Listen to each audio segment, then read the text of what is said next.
Welcome to the Imagine What's Possible podcast. Every parent wants their child to find their niche, build lasting confidence, and be truly prepared for the world ahead. We know that navigating school life and figuring out the best ways to support your student can be a journey in itself. I'm your host, Jennifer Webb, Director of Enrollment Management and Financial Aid at Flint Hill School. I am truly thrilled to welcome our guest today for an episode focused on the science of human connection, encouragement, and building school communities where every student feels seen and supported. Mia Burton has dedicated more than 2 decades to transforming school environments from the inside out. She currently serves as Assistant Head of School for Community, Equity, and Student Success at Flint Hill. Prior to this role, she served as Director of Institutional Equity and Inclusion and Director of Counseling, positions where she didn't just talk about change, but actively shape the policies, practices, and programs that create inclusive, equitable, and just communities. Please join me in welcoming Mia Burton. Welcome, Mia. Thank you.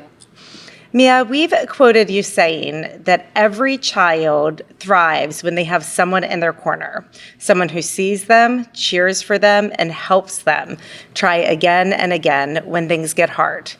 Can you tell us more about what it takes to be that person in a student's corner and why that kind of consistent, unconditional support is such a foundational key to student success? First I'd like to say that belonging is one of our basic human needs. Everyone needs to feel connected. Everyone needs to feel a part of something bigger, and everyone needs a space to contribute. And I think that's what makes my role at Flint Hill important. I try to make sure that that's accessible to all students in whatever type of form is needed. We know that when students feel like they belong, they contribute more. We know when students feel they belong in the classroom, they will ask questions, they will be more curious, and their learning gets deeper. So having that sense of belonging and connection is just something that we interweave within the Flint Hill experience itself. Now, what type of person does it take to do that? That takes on many different forms. I think for me, I'm working somewhere where our mission as a school really calls for us to do that. When we say we want students to be themselves at our school, we need to lay the foundation for that. We need to create the space, create the time, and have the people sometimes who step out in front and show them what it looks like to be yourself, somewhere where you might have to take a meaningful risk or somewhere you might have to use your voice to stand up for a cause. And so I think the way that a person does it sometimes is by modeling those things for themselves, for students, showing them what it looks like to stand up to challenges and how to get back up when you fall down and how to celebrate the small victories when they happen. Wonderful, wonderful. Thank you. And thank you. And in hearing you talk, I really appreciate how you talked about our whole vision for a student, right? Take meaningful risks, be yourself, and make a difference. And how you described that really helped us see it come alive. So thank you very much. Also, your office is known for being a hub of activity, students stopping by between classes, during breaks, and throughout the day. Now, every time that I'm by there, you have many, many students in your office. With such a broad role overseeing community equity and student success, why is it so important to prioritize direct student interaction? Mm-hmm. And I think if you pride yourself on being a student-centered organization, those spots should happen everywhere in the school. So I'm proud to say it doesn't just happen in my office. My office is very visible, so you can see it happen as you're walking through, but it happens in other pockets as well. I think for me, to have community in my title, I have to find a way to form it. And I think that there are some things that I do deliberately to bring that type of community spirit to my office space, whether it is having pictures that students see of other students, having achievements celebrated, having a place where students just feel like they can connect with me, with other students. And also, I think one of the things I also do is I lay out some ground rules and expectations for the space. So one of them being, I'm here for you, but sometimes I might be called away. So let's respect the space and know that I want you to be comfortable here, but it's also my workspace. So I have to have some balance sometime. And really just creating that norm of everyone's coming into the space needing something, And if someone needs something different from you in the space at the time, let's respect it. So there are going to be times that we're in there laughing and joking and someone comes in with a concern and the temper of the room might have to change. And that's okay, because what we also want is for everyone to have what they need and to have that respect. And that's what community does. So I think my office might at times be a microcosm of that and understanding that sometimes we all may not agree about things when we have our community discussions in there, but we're going to agree to respect each other and we're going to agree to treat each other with respect and kindness. Thank you. And thank you for mentioning that, your office is one of the most visible ones, that there are many offices across campus where students are often seen. And as a matter of fact, in a recent parent satisfaction survey done at Flint Hill, 84% of parents shared that if their child needed help, they had at least one adult at school they could go to.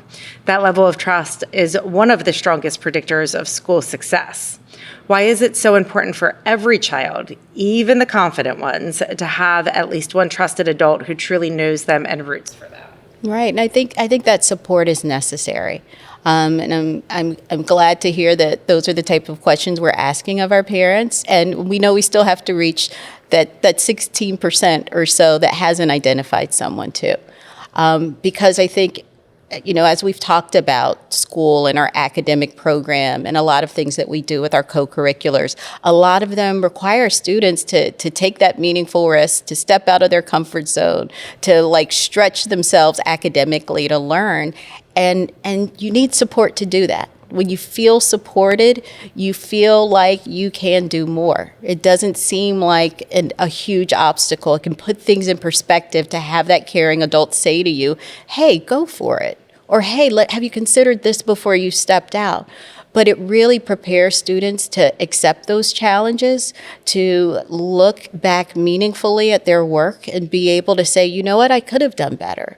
So it's great to have that trusted adult there that helps them to navigate through those things, because we will stretch you here. You will lean into sometimes some new talents and some new wonderings, and that's part of the learning process. And that productive struggle of the learning process is only positive and only results in excellence when you have that support in place. And so I think it's important not just for every student to have one person, but I think every student should have multiple people in the building to whom they can look at and look to in those times. Thank you. And we from a parent's perspective, what signs should families look for to know whether their child feels connected and supported to adults at their school, whether that's Flint Hill or any school in the area? How can they tell if they have those adults in their community? You know what, I would say when you're asking your child about their day, who do they talk about? When they say that, I had a great day, ask why was it great and who made it great? When they have a challenging day, say, oh my gosh, where did you go when you were thinking about that? But ask them to name those people for you, because the students know, they can smell the authentic interest that you have in them. And if you ask them about that, they will tell you who those people are. And sometimes it's the person you least expect. It might be the first person they see at school who's the person who sits in front of the door. It might be the last person they see at the end of the day who's their coach. But if you ask them the right questions, they'll lead you to who those people are throughout the day, who they celebrate with throughout the day, who helps them on their hardest days, and who is encouraging them along the way. And what are some simple, meaningful ways that families can build a culture of encouragement at home, especially during those tough emotional moments? Right. I think those are also the kind of the school-home partnership that has to go together. And I would say to think in terms of what kind of qualities and capacities are we hoping to build in our students and in your child at home. We know that, I always remember my mother saying to me, the only way to gain patience is to have to wait. So knowing that our challenges are growth opportunities and that we're all going to have them. Also, not dwelling on perfection as a goal, but what are we learning as a process? But building and thinking about what are those qualities we want to see. We know that resilience, again, is one of those other things you build through those times when you are encountering challenge. So knowing that in order to build those things in your child, it's not about having a challenge-free or struggle-free month, week, or school year, but it's about how you respond to those things and what you're instilling in your child. So they know that times may get hard, times may get challenging, and we can dig in and move forward and come out on the other side better for it. And that's part of what learning is too. When the easy things come quickly, but it's when we're doing and learning that one formula that doesn't seem to stick when we're in math class, or when we are trying to practice for our first speech in front of our class when we're learning public speaking. But those are the things that help us learn and grow, and really finding that space with your child to help them know that, you know what, that trial, that error, that feedback process is how we learn and how we grow and becomes a part of our life, and I think that's what helps their skills become deeper, and I think that's what we're looking for now is the depth and the understanding of all of that. Yeah, wonderful. And in that, you mentioned partnership between home and school, and we talk about it a lot here at Flint Hill. I know it's talked about a lot in private schools and in all schools. Could you talk a little bit more about partnership and what that looks like, and families who want to show up as strong partners and want to understand how to be a strong partner with their school and what's happening at the school and how they can mimic that at home? What are some steps that they can take to make sure that they are showing up to that partnership? Right, and I think that's very important. I think there are things that you do even when you are in the admissions process as a prospective parent. When you're on the tour, look around the school. I think sometimes you look at the obvious things that the people on the tour, the people are saying at the open house, but also take a look at what's happening in the background. What does it look like in that school? How do you see those teachers interacting with students? How do you see the students interacting? And also let that be a part of the framework in which you look at a school. I think the partnership is very, very important because we want your student to feel known at our school. And sometimes at the beginning, the parents have more information about their child than we do. So creating that communication, creating that sense of trust, and always putting the student at the center and what's best for students. I think that you'll know, and from the institution side, we're always going to base our kind of decisions or things that we outline for students. It's always going to be based in those things, and understanding that sometimes we'll be learning about your student at home and what you see, and at the same time we want you to be learning on from our side as a school as well. Not saying that one is more important than the other, but it takes both of those kind of views and perspectives to come to bear, especially around student success. So it's a little bit of what that engagement looks like, kind of that communication, sharing of information, the trust, and really, again, leaning into that partnership that both sides are putting that student's needs and concerns in the center. Mm-hmm. Thank you so much for sharing your insight and your heart with us today. Your perspective is a powerful reminder that success isn't just about academics. It's about relationship, belonging, and knowing that someone is always in your corner.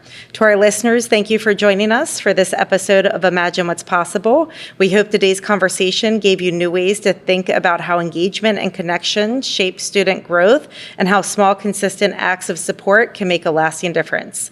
If you enjoyed this episode, be sure to subscribe and join us again as we continue exploring how students thrive when they're supported, challenged, and deeply known. Until next time, thanks for imagining what's possible with us.